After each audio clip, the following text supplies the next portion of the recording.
दोस्तों, इस एपिसोड की शुरुआत में ज़ैनब और सुल्तान आमने सामने दिखाई देते हैं। सुल्तान ज़ैनब से वादा करते हैं कि वह उसके भाई को इंसाफ दिलाएंगे, लेकिन साथ ही उसे यह समझाते हैं कि कायमाज उसके भाई के मामले को बहाना बनाकर इस बड़े इत्तेहाद को तोड़ना चाहता है। सुल्तान यकीन दिलाते हैं कि उसके भाई की बेगुनाही सबके सामने लाकर रहेंगे। ज़ैनब शुक्रिया अदा करके वहां से चली जाती है। उसके जाते ही सुल्तान काजी फाजिल से कहते हैं कि ज़ैनब का गुस्सा दरअसल उसके दिल में छुपी मोहब्बत की निशानी है। मोसुल में कायमाज जंगी उमरा को भड़का रहा है। वह कहता है कि सलाहुद्दीन हमारे शहर में आकर अपने कानून चला रहा है और बिना इजाज़त काजी फाजिल को कैद से निकाल ले गया। यह सब कब तक सहा जाएगा?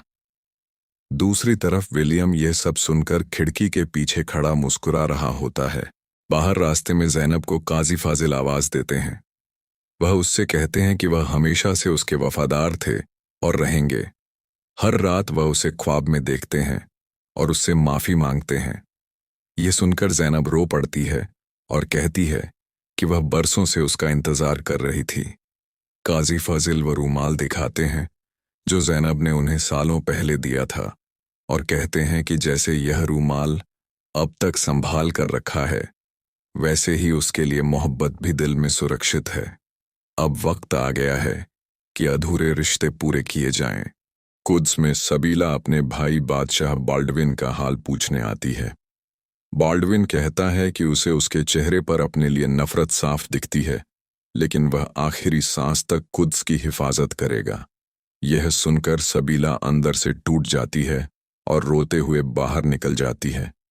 बाहर मारिया उससे कहती है कि अब वक्त आ गया है कि वह कुद्स के भविष्य के बारे में सोचे और लॉर्ड गाय का रास्ता रोके ताकि तख्त सही हाथों में जा सके।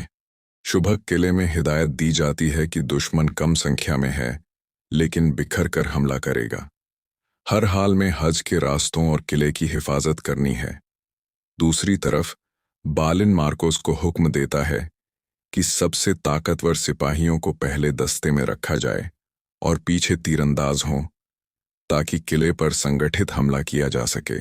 खेमे में इलियास सुल्तान को बताता है कि मोसुल की गलियों में कायमाज के लोग अय्यूबी रियासत के खिलाफ लोगों को भड़का रहे हैं। बुरो कहता है कि कायमाज की बातें किसी सलीबी की जुबान लगती हैं। उधर खबर मिलती है कि बालिन अपने सिपाहियों के साथ किले की तरफ बढ़ रहा है। सुल्तान के साथ ही उसे रोकने निकलते हैं, लेकिन रास्ते में एक खत मिलने के बाद बालिन वापस लौटने का फैसला कर लेता है। एक सराय में लोग सुल्तान के हक और खिलाफ बहस कर रहे होते हैं और लड़ाई शुरू हो जाती है। तभी सुल्तान वहां पहुंचते हैं, एक घायल को सहारा देते हैं और विलियम को बेनकाब कर देते हैं, जो इस फसाद की जड़ था। मोसुल में इज्जतुद्दीन और तूमन कायमाज के साथ मिलकर कहते हैं कि सलाहुद्दीन को दिखाना होगा कि अभी जंगी रियासत के वारिस जिंदा हैं। सुल्तान जवाब देते हैं कि उनका मकसद सिर्फ अमन कायम करना है। विलियम उनसे हजरत ईसा के बारे में सवाल करता है। सुल्तान इज्जत के साथ जवाब देते हैं और बताते हैं कि असलियत में इबादत गाहों का सम्मान कौन करता है। उधर सुल्तान के सिपाही बालिन का मुकाबला करने निकलते हैं, लेकिन खबर मिलती है कि वह हमला किए बिना लौट गया है। सभी हैरान रह जाते हैं। खेमे में काजी फाजिल बताते हैं कि अभी तक कारातिगान की कोई खबर नहीं मिली। खलील खबर लाता है कि कायमाज, तूमन और इज्जतुद्दीन सिपाहियों के साथ खेमे की तरफ बढ़ रहे हैं। बुरो बताता है कि शहर 2 हिस्सों में बंट चुका है। सुल्तान फैसला करते हैं कि पहले बातचीत की जाएगी। बाहर तूमन और इज्जतुद्दीन सुल्तान को इल्जाम लगाते हैं कि वह इत्तेहाद के नाम पर हलब और मोसुल पर नजर रखे हुए हैं। सुल्तान शांत रहते हैं। वे लोग धमकी देकर लौट जाते हैं। कुद्स में लॉर्ड गाय जातिलियों से कहता है कि विलियम ने मोसुल में आग लगा दी है। अगर बादशाह ने सलाहुद्दीन से समझौता कर लिया तो बाद में बादशाह को रास्ते से हटा दिया जाएगा। खेमे में काजी फाजिल सुल्तान से गुजारिश करते हैं कि उन्हें जंगी उमरा के हवाले कर दिया जाए ताकि फसाद खत्म हो।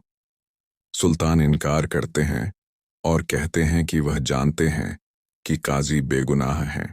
कायमाज के खेमे में तूमन कहता है कि अगर चाहें तो अभी हमला कर सकते हैं, फैसला जल्दी लेना होगा।